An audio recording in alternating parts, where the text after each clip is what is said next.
Number है। आज का मेरा टॉपिक है indirect measuring using outside calliper. मैंने पिछले क्लास डेमो नहीं दिया है, इसलिए रिव्यू में मैं अपने दोस्त का ले सकता हूँ। ठीक है, रात क्लेसर ने बताया हमें, कल क्या पढ़ाया हमें बता सकता है? जैनिक कैलिपर। उसी में से एक कैलिपर आज मेरा है आउटसाइड कैलिपर, और वो भी इनडायरेक्ट मेजरिंग इंस्ट्रूमेंट। ठीक है, तो इसके नाम से ही पता चल रहा है इनडायरेक्ट मेजरमेंट। तो हम लोग इसमें इनडायरेक्ट मेजरमेंट में देखेंगे कि कैसे करके हम लोग प्रयोग करेंगे, उसका कहाँ कहाँ प्रयोग करेंगे, और यह किस मटेरियल से बना रहता है, और इसका क्या महत्व है हमारे इंडस्ट्रियल एरिया में या वर्कशॉप में, इसका उपयोग देखेंगे। साथ ही साथ इसकी सुरक्षा सावधानी, केयर, मेंटेनेंस इत्यादि को हम जानेंगे।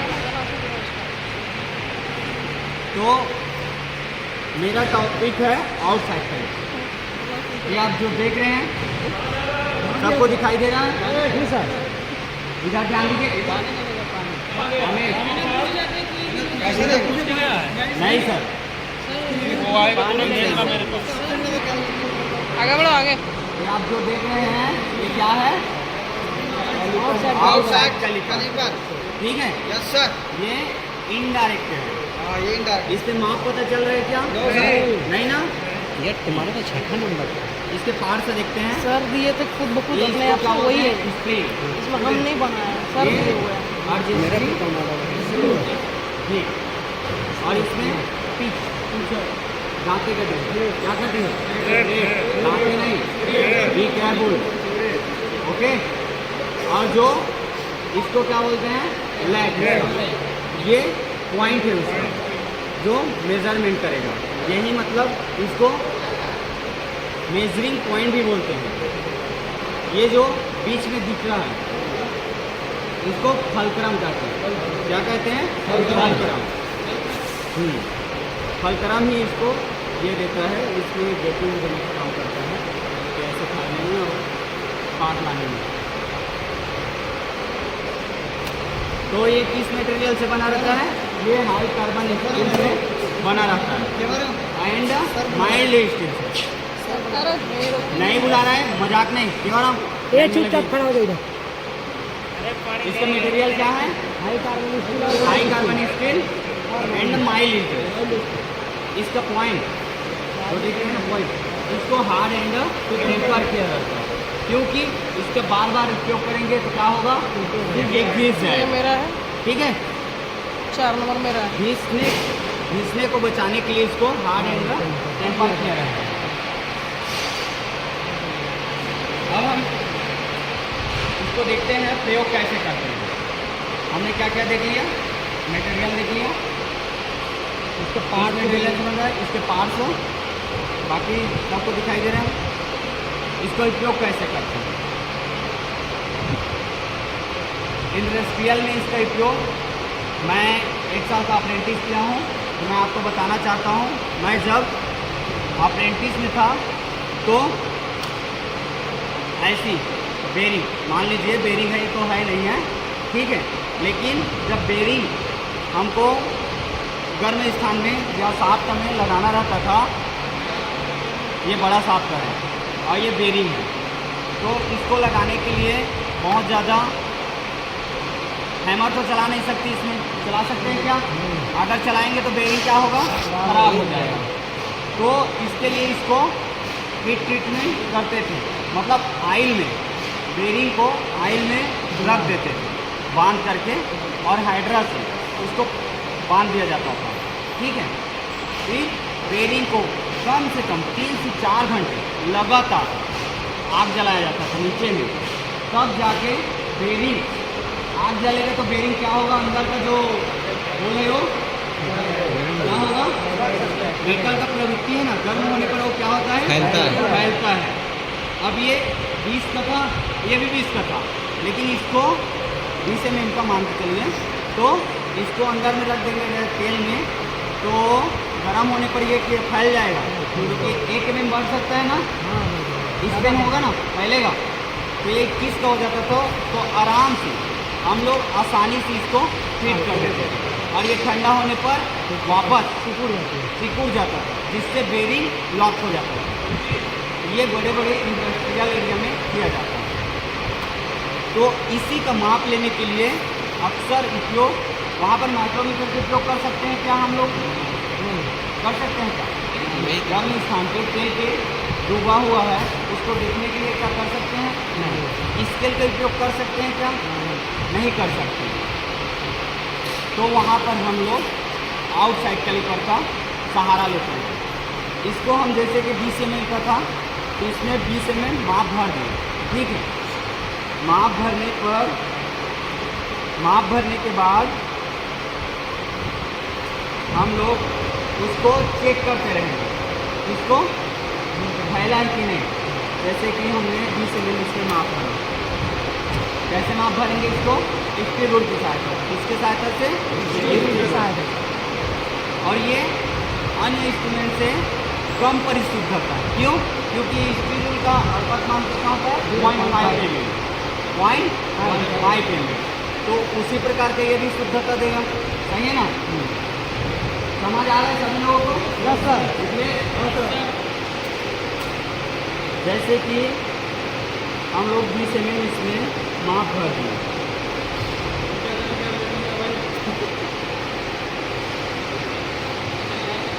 हाँ 20 ml माप भर दिया।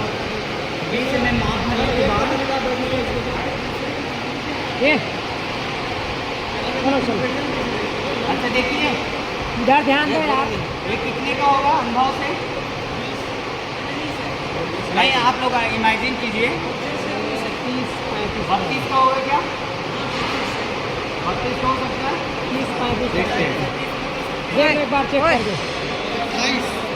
इसको पहले माप लेंगे, अब कितना का है तो सेट करके चेक कर दो। इसको इस प्रकार सेट करना है, ज़्यादा ढीला ना हो और ज़्यादा टाइट ना हो।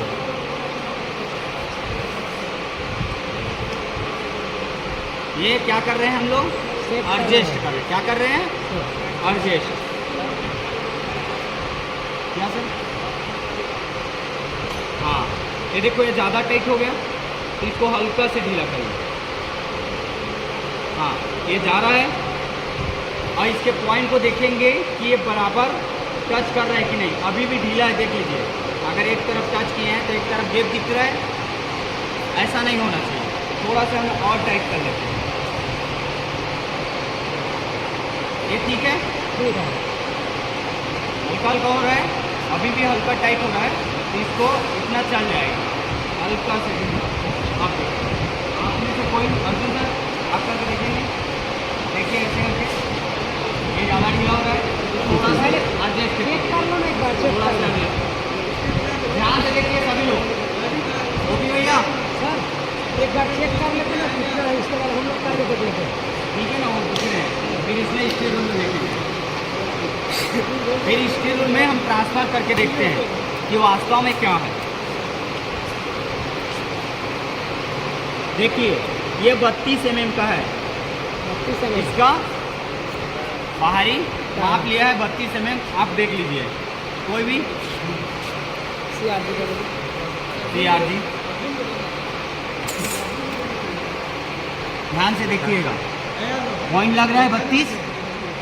यहाँ टच करके मिश्रा जी यहाँ टच कीजिए, पॉइंट पहले टच कीजिए, ये वाला पॉइंट। दूर से एक एक करके बता रहे हैं, चिंता मत कीजिए। कितना है? यहाँ पॉइंट में टच कीजिएगा हमेशा। यहाँ बाहर हाँ, बाहर को टच कीजिए। अब टच कीजिए ऐसे अच्छा से। हाँ देखिए 32 आया, ठीक है। और कोई दोस्त, कोई और? विनोद आप देखिए, ठीक है। अभी वो देख रहे हैं, ठीक है। 32 mm, ये कितना का रॉड है? 32 mm। और किसी को देखना है करके, ठीक है। और इसका भी करके देख लेते हैं, ठीक है। क्यों टाइम ज़्यादा खिंच रहा है?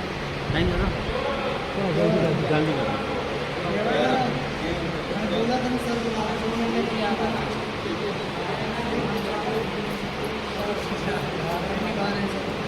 हमें ले जाता है यार। इसमें सेफ्टी क्या क्या रखना चाहिए ये देखते हैं। अगर पॉइंट घिसा हुआ है, पॉइंट बार बार उपयोग करेंगे तो जाहिर सी बात है बार बार उपयोग करने से घिस जाता है, तो इसके पॉइंट को ग्राइंडर से या आइल स्टोन से भी हम कर सकते हैं। लेकिन जनरली वर्कशॉप में आइल स्टोन नहीं रहता है, ग्राइंडर रहता है, तो हम ग्राइंडर का उपयोग करके इसके पॉइंट को निकुला बना सकते हैं। और साथ ही साथ इसको हम कभी भी मेजरमेंट करते हैं ना, तो कटिंग टूल के साथ नहीं रखना है। क्या नहीं रखना है? कटिंग टूल के साथ नहीं रखना है, इसको अलग से रखना है। और इसके पिवेट में अच्छे से मुँह लेवल करें बोल के इसमें ऑयल या ग्रीस लगाते रहना चाहिए। क्या करते रहना चाहिए? लगाते रहना चाहिए। साथ ही साथ इससे गिरने से बचाना चाहिए, ठीक है, गिरने से बचाना चाहिए। और कभी भी घूमते हमें इसका उपयोग नहीं करना चाहिए। जैसे कि लेथ मशीन में काम कर रहे हैं तो जॉब को रोक कर ही उसका बाहरी आउटसाइड डायमीटर लेना है। इसको अनपढ़ भी अशिक्षित व्यक्ति भी उपयोग कर सकता है। बोलो कैसे? चेक करना और चेक वर्नियर कैलिपर को कर सकता है क्या? नहीं। लेकिन आप पढ़े लिखे और एक अच्छे कुशल कारीगर इसको दे दिए 32 mm में सेट करके, तो जहाँ पर मास प्रोटेक्शन हो रहा है इसका डाया चाहिए हमें इतना, तो देखेंगे कि हाँ इतना हो रहा है बोल के, तो इतने में चाहिए बोल के रखेंगे, तो इतना में सेट करके दे देंगे। फिर वो भी व्यक्ति मास प्रोटेक्शन हो रहा होगा वहाँ चेक करके देखेगा। अगर जा रहा है अच्छा से तो यस वो में रख देगा, अगर नहीं जा रहा है तो नो हो, तो बाद में हमको काम में आसानी होगा। ठीक है, इसका हमने केयर मेंटेनेंस भी देख लिया। और साथ ही साथ ये किस मटेरियल से बना रहता है? हाई कार्बन स्टील से एंड माइल्ड स्टील से। इसके पॉइंट को हार्ड एंड टेम्पर किया जा रहता है। इसके 2 लेग रहते हैं, 1 लेग 2 लेग एडजस्टेबल क्या है? स्क्रू है कि नट? अर्जुन क्या है? क्या है? नट है पक्का? चलो इसमें कोई डाउट है आप लोगों को, किसी को? नहीं सर। क्या सर? हम उसी अर्जुन से पूछिए क्या बताएं, जोर से बोलिए। ठीक है, सुन लिए? कोई भी डाउट आप लोग को? नहीं सर। हाँ, कोई क्वेश्चन नहीं है? सामने कर देंगे। ठीक है, Summary हो गया। तो हमने देखा लास्ट देख लीजिए क्या ये 150 से 300 mm, और साथ ही साथ मैंने 300 से और बड़ा देखा है, तो ये बड़ा रहता है। आवश्यकता अनुसार रहता है। अब जैसे कि बड़ा मापना है तो वहाँ हाँ ठीक है ना, कोई बात नहीं है। सारे के लिए सारा अच्छा ये बताइए, 150 आउटसाइड कैलिपर किस मटेरियल का बना रहता है? किनको आता है? हाई कार्बन सबको मालूम है? कमेंट से बताइए। चलो ठीक है, ठीक। आउटसाइड कैलिपर का पॉइंट को, ठीक है, अगर ब्लैंड हो जाए तो क्या करना चाहिए? ग्राइंडिंग कर लेना चाहिए। ठीक है, अब जब हम अगले क्लास में पढ़ेंगे तो नेक्स्ट मेरा जो टॉपिक रहेगा वो इनसाइड माइक्रोमीटर। ठीक है, धन्यवाद। और किसी को कोई